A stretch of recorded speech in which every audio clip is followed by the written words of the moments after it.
नमस्कार दोस्तों, मैं विजय ठाकुर अपने चैनल पर आप सभी का स्वागत करता हूं।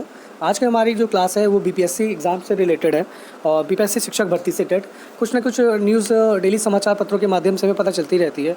आपका भी जानना ज़रूरी है वो, क्योंकि वैसा ही लगभग आपको एग्ज़ाम जब आता है रिजल्ट तो वैसे ही चीज़ें पता चलती हैं। तो चैनल पर पहली बार आया तो प्लीज़ सब्सक्राइब कर लीजिएगा और टेलीग्राम चैनल भी ज्वाइन कर लीजिएगा। वहाँ पर मैं किसी भी परीक्षा से जुड़ी नोट्स और न्यूज़ तुरंत अपलोड कर देता हूँ, तो वहाँ से डाउनलोड करके आप पढ़ सकते हो। तो चलिए आज की अपनी क्लास स्टार्ट करते हैं। सबसे पहले बात हम जो समाचार पत्रों के माध्यम से आई है वो हम देखेंगे। सबसे तीसरे चरण का एग्ज़ाम संपन्न हो चुका है और ओएमआर अपलोड और आंसर की का सभी वेट कर रहे हैं बहुत बेसब्री से। तो जल्दी इस सप्ताह उम्मीद है कि दोनों आ जाएगी और ओएमआर अपलोड हो जाएगा और आंसर की भी, क्योंकि 15 अगस्त के बाद आपका रिज़ल्ट आना ही आना है। तो आप थोड़ा सा जल्दी करेंगे क्योंकि कोई कोर्ट मामला भी नहीं है और जो जिसका असर रिज़ल्ट पे पड़ेगा, आगे वाली भर्तियों पे ज़रूर पड़ेगा उसका असर, बट इस पे नहीं है। तो जो समाचार पत्रों के माध्यम से है वो ये है, मोटा मोटा ये समझ लीजिए कि जो भी TRE 3.0 का एग्ज़ाम हुआ है उसमें जो 1 से 8वीं तक के जो क्लास है उसमें 70% महिलाओं को रखा जाएगा। ये स्पष्ट रूप से बिहार सरकार कह चुकी है और उनके समाचार पत्रों के माध्यम से भी आपको अभी पता चलेगा। तो चलिए पहले देख लेते हैं क्या। राज्य में तीसरे चरण की अध्यापकों की होने वाली नियुक्ति के प्रारंभिक विद्यालयों में पुरुषों की तुलना में ज़्यादा महिलाओं की बहाली होगी। स्टार्टिंग में देखिए पढ़िए, राज्य में 1 से 5, 6 से 8 की कक्षा अध्यापकों की नियुक्ति में महिलाओं का भी 50% है। और तीसरे चरण में भी देख सकते हो आप कि रोस्टर भेजा गया है जिला शिक्षा पदाधिकारी को।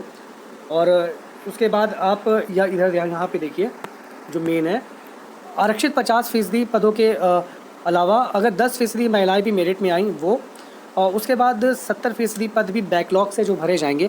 जो पिछली सीटें हैं जो बची है, मान लीजिए कुछ जो ऐड होगी उन पर भी महिलाओं को रखा जाएगा। तो ये समझ से परे है कि डीएलएड की ट्रेनिंग एक जैसी ही लेते हैं दोनों, पुरुष हो चाहे महिला हो। शायद बहुत लोग इस पर नहीं बोलेंगे, बट 100 में से 70% अगर आप उसमें सीट महिलाओं को दे दोगे तो पुरुष क्या करेंगे, हवा खाएंगे जाके। तो ये भी एक इस पर भी होना चाहिए बात कि ठीक है आप मेरिट में आते हो, लो जितनी सीटें का 100% सीटें ले लो, लेकिन ऐसे करेंगे तो फिर बॉयज़ कहाँ जाएंगे।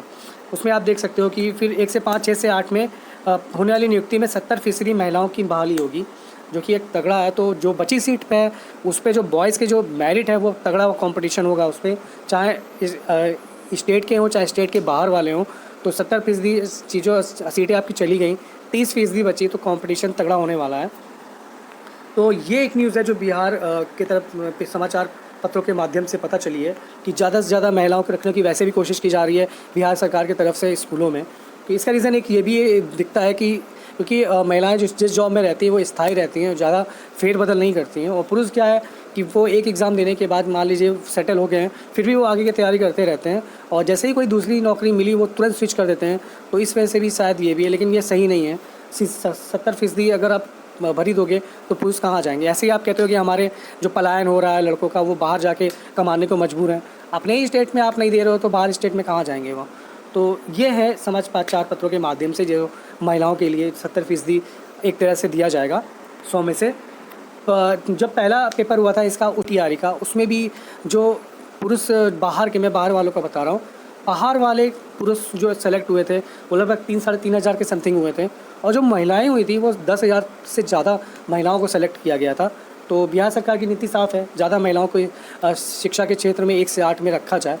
तो देखने वाली बात है और सोचने वाली भी कि फिर पुरुष कहाँ जाएंगे। बिहार की ही बात कर रहा हूँ मैं, बाहर की नहीं। बिहार के फिर जो पुरुष नहीं मिलेगी जो, अब फिर बाहर तो निकलेंगे ही वो, और फिर आप रोगे लो पलायन हो रहा। तो आज के लिए इतना ही। जैसे कुछ न्यूज़ इंपॉर्टेंट पता चलती है, ये यहाँ पे विरोध नहीं कर रहा हूँ, कोई अन्यथा ना ले इसको, कोई पुरुष या महिला कोई विरोध नहीं है। आप बिल्कुल आप मेरिट में हो, आप 100% सीट ले जाओ, कोई दिक्कत नहीं है। तो आज के लिए इतना ही, मिलते हैं नेक्स्ट वीडियो में। जैसा कुछ होता है इंपॉर्टेंट न्यूज़ तो मैं बताऊँगा ज़रूर आपको। टेलीग्राम चैनल और यूट्यूब प्लीज़ ज्वाइन करें। आज के लिए इतना ही, धन्यवाद।